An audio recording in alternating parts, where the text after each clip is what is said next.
to hear from you. And we've been listening to tribal leaders in the trainings that we've taken out to Indian country about research regulation, and we've heard that consultation continues to be a high priority in any decisions around research and data. We've heard that data sharing is really important. You want to know what other tribes and nations are doing around data sharing, so we're trying to collect best practices and share this information. You want to know how other tribes and nations are regulating research. Are you establishing research review boards, institutional review bodies? Are you doing it at the tribal council level? So this is the value we think we can add as the Policy Research Center on this front. You want to know about appropriate measures, culturally based indicators when evaluation comes to the forefront, understanding how the programs we invest in have value. And you want to know about outcomes. What does all this research benefit at the end of the day? Who is going to benefit from this work?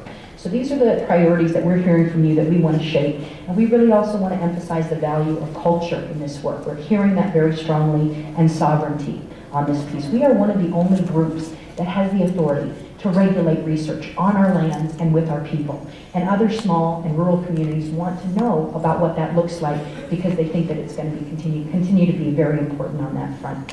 So again, our work is to monitor this, to support our legislative policy, but to also develop forums to share information and develop products that can actually showcase the value that tribal nations are adding. And so I want to just feature our new product. It's on your, should be laid out on some of the chairs, and there are also copies of these at the back in the seats. This is a new Policy Insights Brief. It is a work in progress. It's called Reservation Road Safety, Reducing Unintentional Injury through Tribal Public Health Laws. You heard in the announcements, we have a project to collect tribal public health laws or codes, regulations that tribes are willing to share with NCAI and share with other nations around how they're trying to keep their people safe. And this is one of the examples. A couple of the other examples we're looking at are environmental toxins, meth housing cleanup, looking at abandoned vehicles that can leak material into the ground, and even res dogs. We know that res dogs, you know, we love our animals, we love our animals, but they can carry some diseases sometimes. So we're looking at how tribes are managing in a culturally appropriate way. But I wanted to feature this because it just shows you some of how we're trying to move our products. You've got just some quick data points throughout. We're trying to showcase how we can use data in different ways, and it's focused on American Indian Alaska Native health. These are federal data sets. Just to be aware, one of the disturbing trends we found in looking at the data on unintentional injury, which is the second leading cause of death in our communities, accidents, right? Largely motor vehicle accidents. One of the trends we found is that our young men and boys are being affected at a much higher level in terms of motor vehicle accidents and death and pedestrian death. So what can we do to keep our young men and our young children and our people safe? So we've got a few data points, but then you're going to see a map. We've got NCI regions, and we've got some information on the codes we've collected on child passenger restraint. So child safety seats. What are our tribes doing to support their communities in setting out tribal safety laws around children? Now I want to be clear, this map does not say that these are all the codes that exist. These are all that we've just identified and collected to date. So if you see your region there, you know of others that we need to be aware of, please let us know. And then share your best practices. We want to hear what tribes are doing well in this arena to feature in the next version of this brief and to share strategies. That's part of our work in this sense.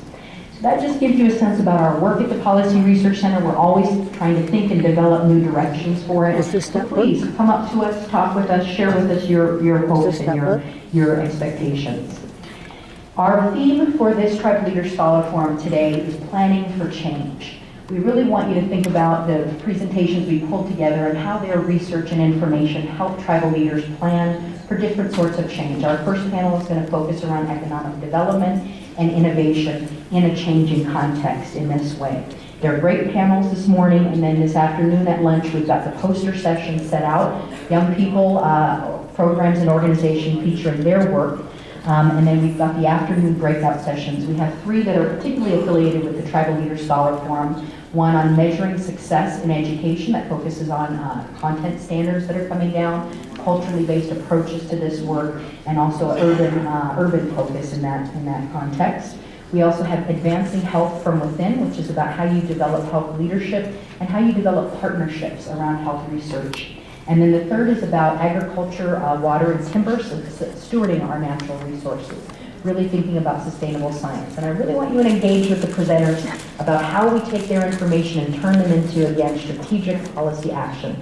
Listen for the topic, but also listen for the broader strategy that we're trying to advance in supporting policy change. So I just invite you today to think with us. Don't be afraid of the research. I hear around Indian country too much. I'm not a researcher, really, I'm not a researcher. I'm going to start making t-shirts up for everybody on that front. You're all researchers because we all listen, we learn together, we engage, and we want to get to benefit for our communities. That's our goal. But push us today towards strategic policy action. Make us work for you because we are here to serve you in this. And I just thank you so much for your time. And what we're going to do now, I think, is go ahead and kick off our morning General Assembly session. So I'm going to ask the presenters to come on up. Board members, you of course are welcome to stay up here. I think some of you will be able to see the PowerPoints, but if you do want to move down to the front so you can see the presentations up on that front, definitely welcome you to do that. All right, we're just going to get set up, and I think first PowerPoint might be going back there. Thank you, folks.